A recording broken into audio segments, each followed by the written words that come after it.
हमारी रवायतों में नहीं है। जो गलतियां हुई उन पर आवाम से माफी चाहती हूं, आइंदा गलतियां नहीं होंगी। अपोजिशन लीडर राना अनवर का सिंध असेंबली में आखिरी खिताब, कहा अगली असेंबली में आएंगे और हुकूमत की बेंचेस पर बैठेंगे, सिंध के मसाइल हल करेंगे।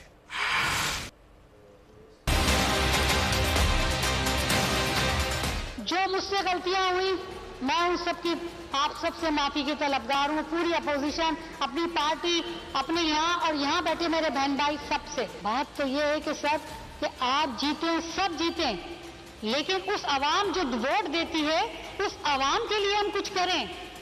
कि आया क्या सिर्फ हम यही सोचें कि हम जो अपने लिए खुशी के साथ साथ उनकी खुशियों को भी साथ रखें जिन्होंने हमें यहाँ भेजा है सब। लेकिन ये बताइए कि हमने आवाम को क्या डिलीवर दिया। इंशाल्लाह हम फिर आएंगे, दोबारा रज बस के आएंगे और रज बस के आने के बाद यहाँ बैठेंगे। खबरों का सिलसिला भी जारी है। यहाँ वक्त तो एक ब्रेक का। ब्रेक के बाद देखिए